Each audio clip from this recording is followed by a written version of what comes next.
The Milwaukee Bucks are arguably the best team in the Eastern Conference and a top 3 team in the NBA in general. And honestly, we don't see a team being able to beat them in a 7-game series. For one, they're 4th in the NBA in three-pointers made per game. Their top 2 scorers on the roster are Grayson Allen and Jevon Carter, who are both shooting over 40% on 4 or more attempts per game. But their shooting doesn't stop there, because although Brook Lopez, Joe Ingles, and Pat Connaughton have lower percentages, there are still huge threats from deep who you cannot leave open. Plus, Grayson Allen, Jevon Carter, and Pat Connaughton are all shooting over 40% over their last 7 games. So the Bucks have 3 snipers who are doing it consistently. Connaughton is even 10th in the NBA in catch-and-shoot three-point percentage when you factor in attempts. The Bucks really don't get enough credit for how well constructed this team is for Giannis. Every single rotational player can shoot the 3 and stretch the floor, from guards to forwards and even centers. That allows Giannis to have enough space to work his freak magic. So, let's talk about Giannis. He's been absolutely insane on the court. He's averaging 37 points, 13 rebounds, and 6.5 assists per game over his last 7 games. And he's already had 2 50-point games in about a month span. He's also first in the NBA in shots within 5 feet from the basket, shooting 71% on 12.8 attempts per game. He's still the best finisher in the league, and he showcases it every single night. If you don't have a good rim protector, there's no way you can stop him. And even if you do, you probably can't stop him regardless. The teams he dropped 50 points on, the Clippers and Pelicans, neither have an elite rim protector. And even if you want to call Ivica Zubac a good rim protector, he's just simply nowhere near athletic or agile enough to deal with Giannis down low. He recently played the Clippers again on February 10th, and he absolutely destroyed Zubac. And Zubac is a huge guy in his own right, but Giannis still managed to score on him at will. Giannis is also number 1 in the NBA in points per game in the restricted area, shooting 74% on 12 attempts. So no matter what stat you look at, it just shows that the Greek Freak is being, well, a freak on the inside. He's even number 1 in points in transition as well, scoring 9.6 points off of transition points alone. And that's the thing. What NBA team in the East can stop that? The New York Knicks, Miami Heat, and Cleveland Cavaliers allow the least amount of points in the paint right now. So statistically, those teams have the best shot. But Giannis has shown time and time again, it really doesn't matter who he's up against. He can still dominate.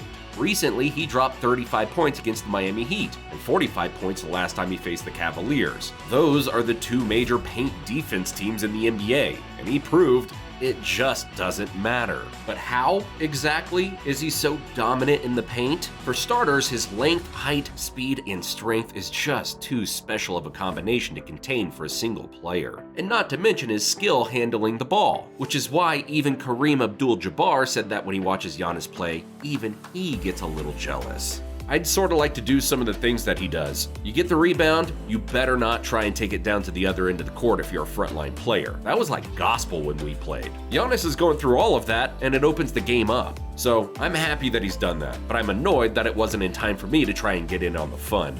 He sort of is revolutionizing the game right now. And we say sort of because we've seen 6'9" and 6'10" players bring the ball up before, but no one has done it in the same way that Giannis has. And that's what sets him apart. But what impresses us the most is that Giannis is still adding to his game. For example, he has now shot the fadeaway consistently over the last 2 seasons, and it's officially a part of his arsenal now. And it's extremely hard to stop because he has such a high release point on it. It's just another way he can lay it on opposing defenses. But of course, scoring isn't the only thing that makes him so great, because he's a defensive player of the year caliber defender. Giannis has held shooters 15 percentage points beneath their average when he's defending scorers within 6 feet from the basket. That number on 5 such shot attempts per game is neck and neck with Golden State Warriors Draymond Green and Memphis Grizzlies Jaren Jackson Jr. for the best rate in the league among guys defending at least 4 rim attempts per contest. And when it comes to players who've played over 500 minutes this season, he's 8th in defensive box plus minus and 7th in defensive Darko. However, as great as all that is, he's never going to lead the NBA in blocks. In fact, he's averaging just 1 block per game over his last 3 years, and he's averaging just 0.8 blocks per game right now. So if you went off of blocks stats alone, you would assume he's a terrible shot blocker.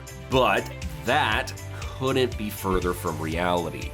He doesn't average a whole lot of blocks, mainly due to offensive players not even risking putting up a shot when he's around. And secondly, he's more of a help side defender, while Brook Lopez mainly controls the middle, under the rim. What does make Giannis a really good shot blocker is when in the game he blocks shots. He's one of the clutchest defenders in the league. When the lights get the brightest, he's the one trying to make a huge stop. Whether that's a chase down block, help side block, or just playing solid one-on-one defense. Another part of his defense that rarely gets talked about for some reason is his defensive rebounding. He's actually number 1 in the entire league in defensive rebounds per game with 10. This is what really makes him a highly impactful defender overall, because while making defensive stops on defense is important, it won't mean anything if you don't secure the defensive rebound. And that's what Giannis is doing better than anyone in the NBA this year. So he's a top scorer, the most dominant inside force in the NBA, and he's a Defensive Player of the Year caliber defender. We bet you're probably thinking he can't possibly be elite in any other category.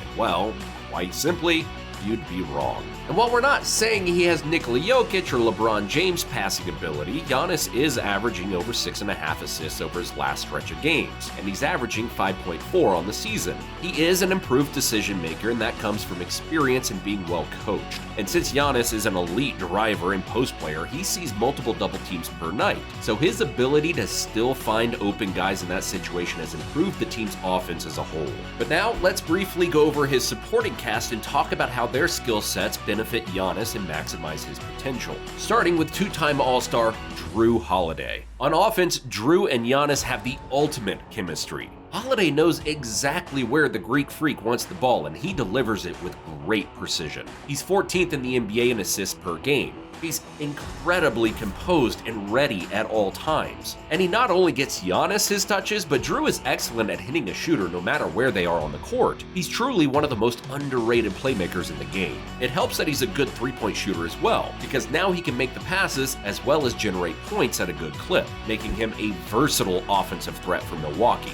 And speaking of versatility, his defense is otherworldly, and he's arguably the best perimeter defender in the NBA. He's no doubt a top 10 defender overall. He makes Giannis's life so much easier defensively because he can guard the other team's best player all game long. And when the Bucks' backup guard Javon Carter is in the game, it allows Jrue Holiday to cause havoc off ball while Carter hounds the ball handlers with his also elite defense. It's like we always like to say here at NBA Swish, having an elite, versatile defender is a luxury to have. And of course, we can't forget the Robin to Giannis's Batman, Chris Middleton. He's averaging 18, 5, and 3 over his last 7 games, and although he's not shooting that great right now, he's still a bucket getter, and we promise you the Greek Freak is extremely happy he's back. For Brook Lopez, he helps Giannis on both ends of the floor. On offense, Brook is one of the best big man shooters in the league, which obviously gives their superstar room to operate. And on defense, he's a top 3 shot blocker in the NBA, averaging 2.5 blocks per game, while also being number 1 in contested 2-pointers and contested shots per game.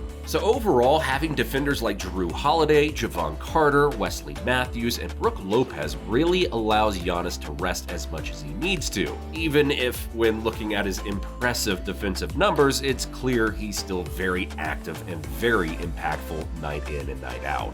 Then you have one of the best complementary role players in the NBA in Bobby Portis. He does everything on the court that a team with championship aspirations needs. He can spot up and shoot the 3, he can cut to the basket, he can set screens and rolls, and he plays legit defense, all while being a monster on the boards. He's 13th in the NBA in rebounds while playing only 26 minutes per night. And not only that, but he's 6th in the NBA in double-doubles, just 2 spots behind Giannis, who's 4th on that list. So not only is Giannis a beast individually, but his highly skilled and complementary teammates really make his game stand out. They're just a great basketball team all around. And when Middleton gets back to 100%, they might just be the very best team in the NBA, if they aren't already. Thanks for watching, and we'll see you in the next one.